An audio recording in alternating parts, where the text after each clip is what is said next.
দেখেন বন্ধুরা, দেখেন বাংলাদেশের লোয়ার অর্ডারের ব্যাটসম্যান সাইফুদ্দিন দেখেন 7 বলে 17 রান করছে। আসলে ভাই অবাক করার একটা বিষয় না?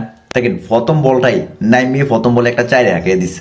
আসলে ভাই লেফটি ব্যাটসম্যান সাইফুদ্দিন, সেখানে দেখেন প্রথম বলেই নামিয়ে একটা 4। আসলে ভাই এরকম ব্যাটার, লোয়ার অর্ডারের ব্যাটার সাইফুদ্দিন, সেখানে দেখেন নামিয়ে প্রথম বলে 4 হাঁকিয়ে দিছে। দেখেন দ্বিতীয় নম্বর বল সজোর হাঁকানোর চেষ্টা করছিল। দেখেন সেখানে 2 রানের জন্য জায়গাটা পরিবর্তন করেছে সাইফুদ্দিন। আসলে ভাই সাইফুদ্দিনের মতন লোয়ার অর্ডারের একটা ব্যাটসম্যান যেখানে এমন খেলতেছে, তা আমাদের মিডল অর্ডার এবং ওপেনিংরা কি করছে? আসলে ভাই এটা যুক্তির কথা না, এখানে আসলে একটা যুক্তির কথা। দেখেন আসলে ভাই 3 নম্বর বল করছে, দেখেন সেখানে বিশাল একটা চক্কা আঁকিয়ে দিছে। ভাই অসাধারণ, মানে দেখার মতো চোখ জোড়ানো একটা শট ছিল সাইফুদ্দিনের। আসলে এই চোখ জোড়ানো শটে কিন্তু সাইফুদ্দিনের অনেকটা ম্যাচের মোড়টা ঘুরিয়ে দিছে সাইফুদ্দিন এই চক্কাটা মাইরা। আসলে ভাই তো বলার বাইরে। মোট কথা কত হলো যে সাইফুদ্দিন 5টা বল ব্যাটে লাগাইছে, সেখানে 5 বলের মধ্যে একটা বলে সিঙ্গেল নিচ্ছে, 4টা বলে বাউন্ডারি করেছে সাইফুদ্দিন। আসলে ভাই অসাধারণ ব্যাটিং করে সাইফুদ্দিন।